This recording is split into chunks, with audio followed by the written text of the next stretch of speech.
So let's talk about a really big idea today, this urgent need to master Python before 2026.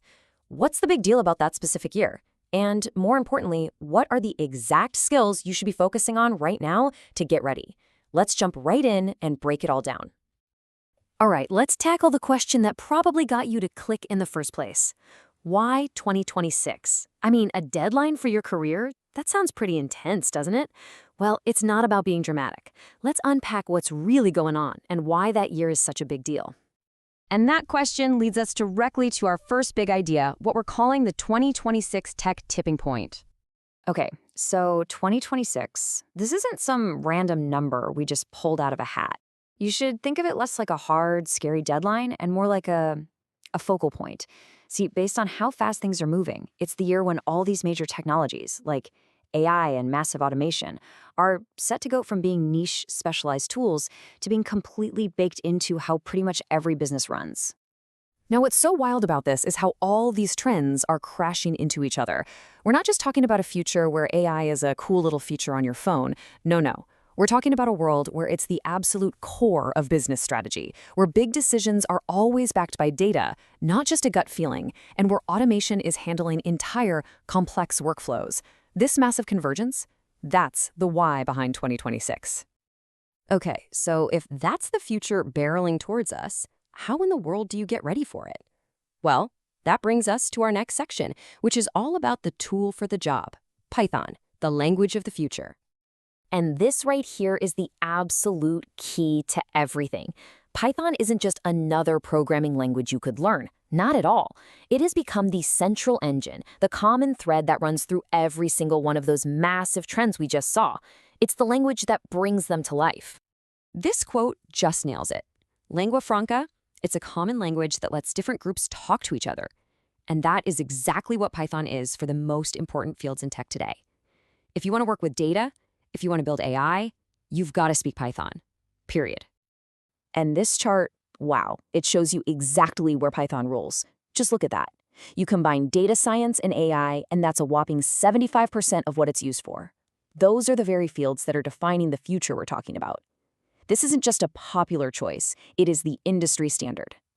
So, hopefully you're on board. You see why 2026 is the tipping point and why Python is the key.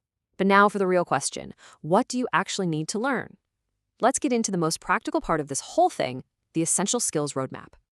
We can really just boil this entire journey down into 3 clear, manageable steps. This isn't about getting overwhelmed, trying to learn a million things at once. It's about building your skills in a logical way. First, you lay a rock-solid foundation. Then, you master the professional tools. And finally, you get to explore the really exciting stuff at the frontier.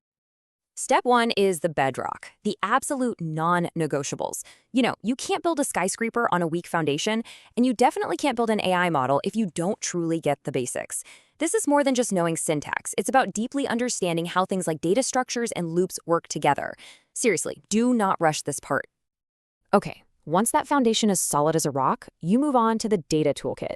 This is where you learn to use the powerful, pre-built libraries that make Python the absolute king of data. Think of these as your power tools. They let you take a giant, messy pile of raw data and quickly turn it into something clean and valuable. Now, 2 of the most critical tools in that box are NumPy and Pandas. NumPy is like the high-speed engine for anything involving numbers. It's crazy fast. Then, Pandas takes all that power and gives you something called a data frame, which is basically like a super smart spreadsheet that you can control with code. It's the #1 tool for cleaning and analyzing data. And finally, after you've got your data tools down, you get to the really fun part, the AI frontier. This is where you pull together everything you've learned, your core skills, your data skills, and you start to build models that can actually learn, predict, and make decisions on their own. Out on this frontier, you'll meet the big players. Scikit-learn is like your Swiss Army knife for a ton of standard machine learning jobs. But for the really complex, deep learning stuff, the kind of tech that powers ChatGPT, you're going to be using one of the 2 industry giants, TensorFlow or PyTorch. All right, so that's the roadmap. But let's be real. What's the destination? What's the point of all this? Let's connect all of this back to the ultimate goal, turning that code into an amazing career. This slide makes it crystal clear. This isn't just about learning for fun. These skills lead directly to jobs. I mean, look at this. Master your core Python and add pandas to the mix? You're on the direct path to becoming a data analyst. Level up with NumPy and scikit-learn? Now you're in the running for machine learning engineer roles. And if you go all the way with TensorFlow or PyTorch, you're positioning yourself as a top-tier AI specialist. There's a tangible goal for every level you hit. So the takeaway here is huge. We're not just talking about learning to code. We're talking about getting a very specific set of skills that act as your key, your golden ticket, really, to the most in-demand, most exciting, and most future-proof jobs for the next 10 years. Which brings us to our last, and honestly, our most important point. Your journey starts now. 2026 might seem like it's a ways off, but in terms of learning and actually building expertise, it is right around the corner. These changes are already happening. This isn't some far-off opportunity on the horizon, it is here, right now. And the absolute best time to start building these skills was yesterday. The second best time is today. So as we wrap this up, I just want to leave you with one final thought. The future isn't some passive thing that just happens to us. It is being actively built, right now, line by line, in code. The only question left is, are you ready to hold the pen?